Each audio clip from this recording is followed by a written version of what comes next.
1, 2, 3, 4, 5, 6.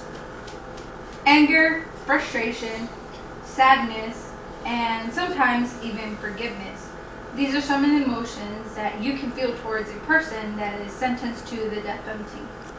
The death penalty is described by Webster's Dictionary as a sentence that is given to a convict that is found guilty in a case and they are sentenced to death. More commonly used is the lethal injection for these death penalties. But the real question is, does it do justice? From my perspective, it doesn't do any justice at all, because this person doesn't have time to think about what they did. I think that people should be sentenced instead to a longer lasting punishment that is harsher, where they would be able to think about what they have done. But the real question is, what do y'all think about it? How do you feel about it? Today I'm going to give you some concrete reasons why you should oppose the death penalty, and not just because it's not harsh enough. Like I mentioned, the death penalty to me does not do anything at all. I can't say I would feel any remorse for a person that is charged and convicted and found guilty in a case such as murdering and raping a child. How can you feel remorse for anybody like that? But beyond this, even if there is no reasonable doubt involved in this conviction, some convictions are sentenced wrongfully. For example, back in 2011, in January, there was a man named Anthony Gates, and he served 18 years, and most of them were on death row waiting for a death penalty that was sentenced upon him. And he was later found that he was actually innocent of the murder that he was convicted of. Can you imagine how many cases there is out there where there's convictions that are of people that are wrongfully accused? Fortunately, there are scientific breakthroughs so they can help with this problem. And my proposal is that I think there should be other remedies, a form of punishment for these convicts. Alternatives is what I'm talking about. The alternatives that are available, such as life without parole.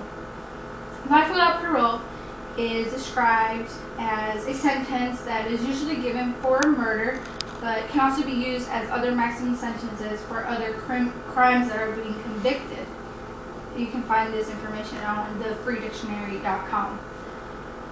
A person that is sentenced to life without parole would have more time to think about what they have done.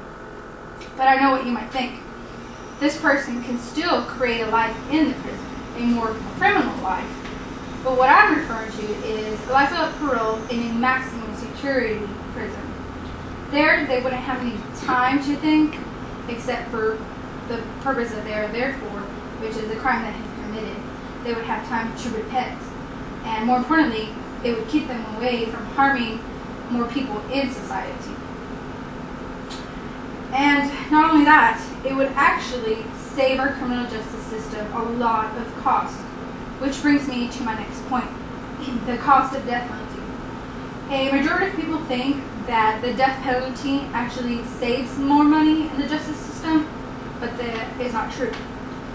Carver Logan describes that from a person starting from indictment all the way to the actual time that they are put to death, it can cost the criminal justice system $1.2 million versus a person that is served as life without parole can cost from $3,000 all the way to $200,000 to the time they are liberated from this sentence. Can you imagine how much money this would be? In the years 2009 to 2010, there was 41 death penalties served in the state of Texas. That would be over $40 million. That is a lot of money, if you ask me. And in Joanne Brent Guernsey's book, The Death Penalty Is It a Fair Solution or a Moral Failure, she describes that a victim's child was looking for some sort of closure for the crime that the person that was convicted had committed. But I remind you, how can you feel closure when the person that is being convicted isn't really suffering? And on top of all that, it's costing our justice system a lot of money. Versus as if they were to be kept alive, serving a longer sentence where they would have time to think about what they have done, which would cost a lot less money. And not only that, like Joe Maserli says in his article in BalancePolitics.org, that a person that is sentenced to the death penalty is you are actually creating more of a sympathy for the monstrous perpetrators of the crimes. With all this said, what do you think of the death penalty now? Is it worth it? Does it do justice? And if the person is innocent, why should they be put to death? And what if they're not? Should the criminal justice system seek alternatives like life without parole? I think so. The people that are innocent can be innocent. I'm not saying they're not. But what about the ones that are not? The fact is that putting a person that is guilty to death doesn't do justice at all. It can't be justice. How can it be justice to have to pay millions of dollars to put this person to death so that they don't even have to think about what they have done?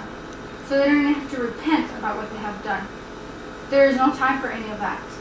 All they're doing is getting put to death, and that is it. They are done. Does anybody have any questions?